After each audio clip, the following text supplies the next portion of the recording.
Snake, you know who that is? You're kidding, right? It's Mario.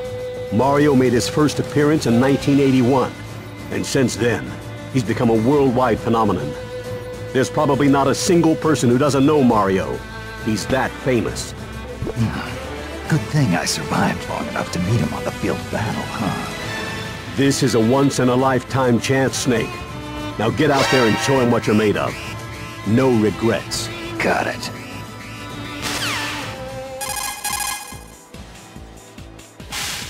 Otacon, there's a gorilla wearing a tie here. He's huge.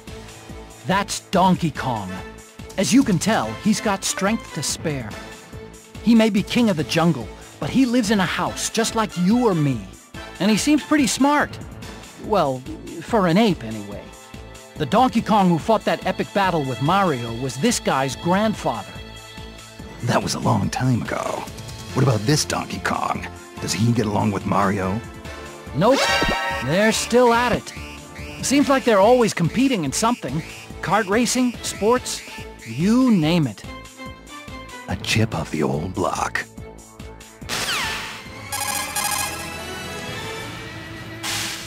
Otacon, who's the guy with the sword? That's Link. He's the hero of Hyrule. That blade in his hand is called the Master Sword, also known as the Blade of Evil's Bane. He also has a whole arsenal of items at his disposal.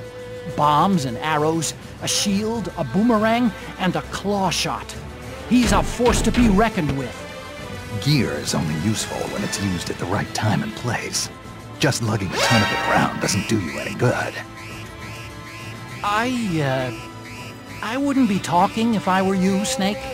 What's that supposed to mean? You tell me, Mr. Utility Belt.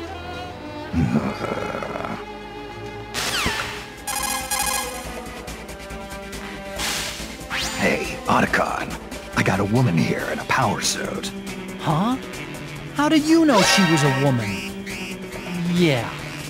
That'd be Samus Aran, the most renowned bounty hunter in the galaxy. Her arm cannon packs quite a wallop. If you get hit with a charged shot from that thing, you can kiss your butt goodbye. Sounds like my kind of woman. Yeah, well, just don't get too close, Snake. Samus is deadly. After space pirates killed her parents, she was raised by the Chozo and trained in the fighting arts. She's been places and seen things that people like you and me can't even begin to imagine. But underneath that cold, metal exterior beats the heart of a woman.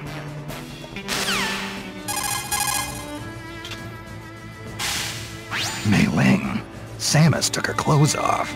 That's just her in the Zero suit, Snake. Without that bulky power suit, she's gotten a lot more agile. I bet if I took off all this heavy gear, I could catch her.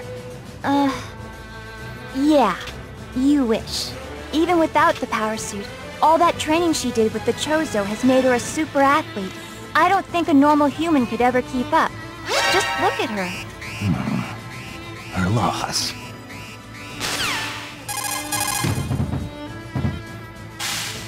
Snake, watch out! For what? That pink marshmallow? That's Kirby, also known as Kirby from Dreamland. He's from another planet. In other words, an extraterrestrial. He's got a powerful stomach that lets him swallow and digest anything. And he also has a copy ability that allows him to mimic opponents, steal their moves, and use those moves against them. On top of that, he has the power to fly around the stage, so once he's got you in his sights, there's no place to run. Huh? Yeah, got it. I'll keep an eye out.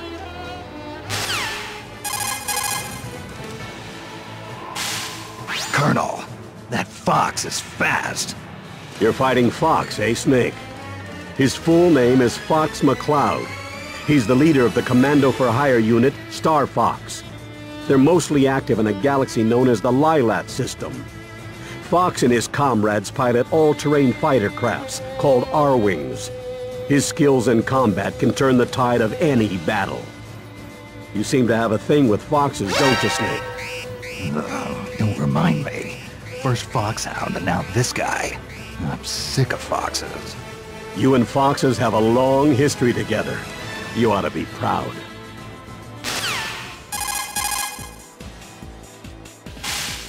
Oh, how cute! What? The yellow thing? That's Pikachu. It's a Pokémon. They're popular all over the world, you know? It may look cute, but be careful. It can store up large amounts of electricity in those adorable little cheeks. It'll try to pepper you with electric shocks. Couldn't be much worse than Ocelot's old torture device. Oh, and Snake? What? I was wondering, could you maybe try and catch Pikachu for me? Please? Give me a break. What do I look like, a Pokemon trainer? Fine. Sorry I asked.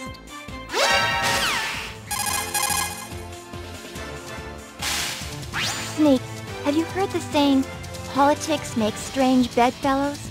Don't tell me that's a Chinese proverb. No. It means that when the going gets tough, you might need unexpected partnerships in order to succeed. Marth was a prince whose kingdom was usurped. He didn't even have an army to fight with him. But as he battled his way forward, he found new allies to fight at his side, and in the end, he was able to reunite the war-torn land of Altea. So, he built his army from the ranks of his defeated enemies. Marth did his share of fighting too. Even when he had an army, he was always alongside his men in the thick of battle. Then he was betrayed by one of his most trusted friends. I can't even imagine how that feels. I can.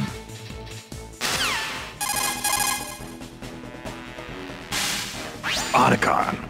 There's a guy walking around in here, and he's only got 2 dimensions. That's Mr. Game & Watch. He comes from a world where everything is flat.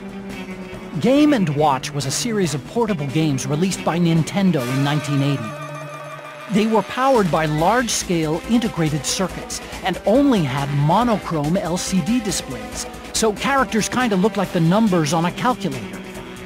The guy you're looking at now, Mr. Game & Watch, was a character who appeared in these games. This is making my head hurt. Well, he's, I mean, look, just start fighting him and I'm sure everything will make sense.